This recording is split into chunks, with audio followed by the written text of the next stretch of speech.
Sunlight హోస్ట్లో మీకు premium సీరియన్ ఫ్రీగా provide చేయడం జరుగుతుంది. మీరు ఎటువంటి ఎక్స్ట్రా మనీ పే చేయకండి. ఇప్పుడు మీరు ఏదైతే ప్లాన్ తీసుకున్నారో అదే ప్లాన్లో ఈ యొక్క ప్రీమియం గ్లోబల్ సీరియన్ మీకు ఫ్రీగా ఇంక్లూడ్ చేయడం అయితే జరుగుతుంది. సన్లైట్ హోస్ట్ సీరియన్ ఎలా వర్క్ అవుతుందంటే పవర్ఫుల్ టెక్నాలజీ అయిన ఎడ్జ్ క్యాష్ యూజ్ చేసి మీ యొక్క వెబ్సైట్ని మల్టిపుల్ లొకేషన్స్ గ్లోబల్ డేటా సెంటర్స్లో క్యాష్ చేయడం ద్వారా ఎవరైతే కస్టమర్స్ మీ యొక్క వెబ్సైట్ని విజిట్ అవుతారో తన యొక్క నియరెస్ట్ డేటా సెంటర్ నుంచి వెబ్సైట్ యాక్సెస్ చేయడం ద్వారా వెబ్సైట్ స్పీడ్ పెర్ఫార్మెన్స్ అనేది ఆబ్వియస్గా ఇంక్రీజ్ అవుతుంది. అండ్ ఈ యొక్క ప్రీమియం సీడీఎన్ మీకు ఫ్రీగా ప్రొవైడ్ చేయడం జరుగుతుంది. ఎటువంటి బ్యాన్ విత్ రిస్ట్రిక్షన్స్ అయితే లేవు. సన్లైట్ హోస్ట్ యొక్క గ్లోబల్ డేటా సెంటర్స్ లొకేషన్స్ ఇక్కడ మీరు చెక్ చేయొచ్చు. మీరు సీరియన్ని ఎనేబుల్ చేయాలంటే మీ యొక్క హోస్టింగ్లో సీరియన్ మీరు ఎనేబుల్ చేయాలంటే ముందుగా మీరు కంట్రోల్ ప్యానల్ ప్యానల్ ఓపెన్ చేయండి. ఈ యొక్క కంట్రోల్ ప్యానల్లోకి ఎలా లాగిన్ అవ్వాలంటే మీకు 2 ways అయితే ఉన్నాయి. ఒకటి, డైరెక్ట్గా మీరు ప్యానల్ URL ఎంటర్ చేసి లాగిన్ అవ్వచ్చు. cp.sunlighthost.com మీరు టైప్ చేసి ఎంటర్ చేస్తే యూజర్ నేమ్ పాస్వర్డ్ అడుగుతుంది. మీ యొక్క ఈమెయిల్ ఐడి అలాగే పాస్వర్డ్ ఎంటర్ చేసి మీరు లాగిన్ అవ్వండి. ఇక్కడ మీరు మేనేజ్ క్లిక్ చేస్తే డైరెక్ట్గా మీ యొక్క కంట్రోల్ ప్యానల్ అయితే ఓపెన్ అవుతుంది. ఇది ఒక వే. రెండోది ఏంటంటే మీ యొక్క క్లయింట్ ఏరియా నుంచి కూడా మీరు లాగిన్ అవ్వచ్చు. ముందుగా మీరు గూగుల్ ఓపెన్ చేసి ఇందులో సన్లైట్ హోస్ట్ అని టైప్ చేయండి. టైప్ చేసి ఎంటర్ క్లిక్ చేస్తే మీకు sunlighthost.com అనే వెబ్సైట్ ఉంటుంది. దీన్ని క్లిక్ చేసి ఓపెన్ చేయండి. ఇక్కడ మీకు టాప్ రైట్ సైడ్ కార్నర్లో క్లయింట్ ఏరియా అని కనబడుతుంది. దీన్ని క్లిక్ చేస్తే యూజర్ నేమ్ పాస్వర్డ్ అయితే అడుగుతుంది. మీ యొక్క యూజర్ నేమ్ పాస్వర్డ్ ఎంటర్ చేసి లాగిన్ క్లిక్ చేయండి. మీరు ఇలా క్లయింట్ ఏరియాలోకైతే లాగిన్ అవుతారు. అంటే ఇక్కడ మీరు ఏదైతే సర్వీసెస్ ఉన్నాయో మీకు సర్వీస్ మీద క్లిక్ చేస్తే మీ యొక్క హోస్టింగ్ ప్లాన్స్ అయితే డిస్ప్లే అవుతాయి. మీరు ఏ యొక్క hosting plan control panel open చేయాలనుకుంటున్నారో అది సెలెక్ట్ చేసుకుని ఇక login to control panel click చేస్తే డైరెక్ట్గా ఎటువంటి యూజర్ నేమ్ పాస్వర్డ్ ఎంటర్ చేయకుండా కూడా మీరు లాగిన్ అవ్వచ్చు. ఇక్కడ మీ యొక్క సర్వీస్ని సెలెక్ట్ చేసుకుని మీ యొక్క ప్యాకేజ్ మేనేజ్ క్లిక్ చేస్తే ఇలా కంట్రోల్ ప్యానల్లోకి అయితే మీరు లాగిన్ అవుతారు. ఇక్కడ మీకు సీరియన్ అని కనపడుతుంది కదా, ఇక్కడ first option edge cash open చేయండి.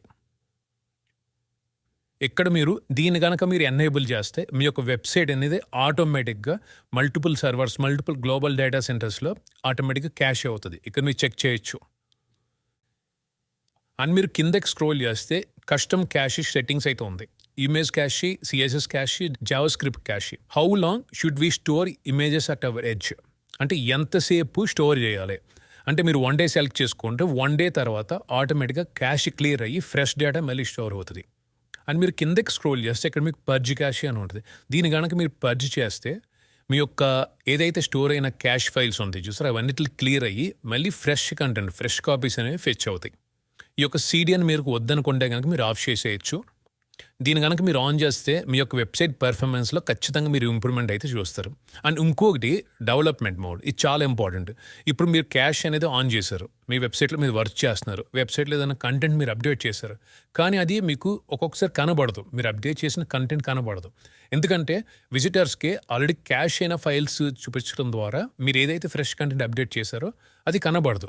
అది కనబడాలంటే మీరు పర్జ్ క్లియర్ చేయడం ద్వారా ఫ్రెష్ కంటెంట్ అనేది ఫెచ్ అవ్వాలి. మళ్ళీ ఇలా అత్తమాను మీరు కంటెంట్ అప్డేట్ చేసి క్లియర్ చేసి కంటెంట్ అప్డేట్ చేసి క్లియర్ చేసి ఇది చాలా టైం పట్టింది. కాబట్టి అందుకోసం ఒక స్పెషల్ ఆప్షన్ అయితే ఉంది, అది డెవలప్మెంట్ మోడ్. మీరు ఎప్పుడైతే డెవలప్మెంట్ మోడ్ ఆన్ చేశారో 3 hours వరకు ఈ యొక్క క్యాష్ అనేది టెంపరీగా ఆఫ్ అవుతుంది. సో ఈ యొక్క 3 hours మీరు కావాలంటే మీ యొక్క వెబ్సైట్లో వర్క్ చేసుకోవచ్చు.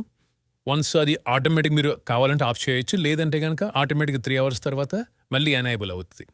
మళ్ళీ క్యాష్ అనేది నార్మల్గా ఎనేబుల్ అయిపోద్ది. సో ఈ యొక్క 3 hours మాత్రం ఇది టెంపరీగా ఆఫ్లో ఉంటుంది క్యాష్ అనేది. ఓకే, ఈ విధంగా మీరు ఏదన్నా మీ యొక్క వెబ్సైట్లో కంటెంట్ కనుక చేంజెస్ చేస్తే ఆ డెవలపర్ మోడ్ అనేది మీరు ఆన్ చేసుకుంటే మీరు ఏదైతే అప్డేట్ చేశారో అది ఆటోమేటిక్గా రిఫ్లెక్ట్ అవుతుంది. ఎందుకంటే డెవలపర్ మోడ్ మీరు ఆన్ చేసుకోవడం వల్ల 3 hours వరకు మీ యొక్క క్యాష్ అనేది టెంపరీగా స్టాప్ అవుతుంది. దాని ద్వారా మీరు ఏదైతే కంటెంట్ అప్డేట్ చేస్తారో అది ఆటోమేటిక్గా రిఫ్లెక్ట్ అవుతుంది. 3 hours తర్వాత ఆటోమేటిక్గా ఎనేబుల్ అవుతుంది. లేదా మీరు అప్డేట్ చేస్తారు, మీ యొక్క వెబ్సైట్ క్యాష్ క్లియర్ చేయాలంటే మీకు 2 ways ఉన్నాయి. ఒకటి, ప్యానల్లో కిందకి స్క్రోల్ చేసి ఎడ్జ్ క్యాష్ ఓపెన్ చేసి కిందకి స్క్రోల్ చేసి పర్జ్ క్లిక్ చేస్తే మొత్తం మీ యొక్క క్యాష్ అనేది క్లియర్ అయ్యి మళ్ళీ ఫ్రెష్ కంటెంట్ లోడ్ అవుతుంది. అలాగే మీ యొక్క WordPress అడ్మిన్ ప్యానల్ ఓపెన్ చేసి స్టాక్ క్యాష్ కనబడుతుంది, దీన్ని ఓపెన్ చేస్తే కిందకి స్క్రోల్ చేస్తే పర్జ్ ఆప్షన్ ఉంటుంది. దీన్ని క్లిక్ చేసినా మీ యొక్క వెబ్సైట్ అనేది క్యాష్ పర్జ్ అవుతుంది. సమ్ టైమ్స్ ఏంటంటే ఈ రెండు చేసినా కూడా మీరు అప్డేట్ చేసిన కంటెంట్ అనేది కనబడదు. ఎందుకంటే బ్రౌజర్ క్యాష్ వల్ల కూడా కనబడదు. మీ యొక్క బ్రౌజర్ క్యాష్ ఎలా క్లియర్ చేయాలంటే ఇక్కడ మీకు మీరు క్రోమ్ ఓపెన్ చేసిన లేదంటే ఎడ్జ్ బ్రౌజర్ ఓపెన్ చేసిన ఏ బ్రౌజర్ ఓపెన్ చేస్తే ఆ బ్రౌజర్ యొక్క హిస్టరీ ఓపెన్ చేయండి. హిస్టరీ ఓపెన్ చేసిన తర్వాత క్లియర్ బ్రౌజింగ్ డేటా అని కనపడుతుంది. దీన్ని క్లిక్ చేస్తే ఇక్కడ మీకు అడ్వాన్స్ సెలెక్ట్ చేసుకుని ఆల్ టైమ్ సెలెక్ట్ చేసి ఇక్కడ ఇవన్నీ మీరు సెలెక్ట్ చేసుకున్న తర్వాత క్లియర్ క్లిక్ చేస్తే ఆటోమేటిక్గా మీ యొక్క బ్రౌజర్ క్యాష్ కూడా మొత్తం క్లియర్ అవుతుంది. అప్పుడు మీకు ఈజీగా రిఫ్లెక్ట్ అవుతుంది.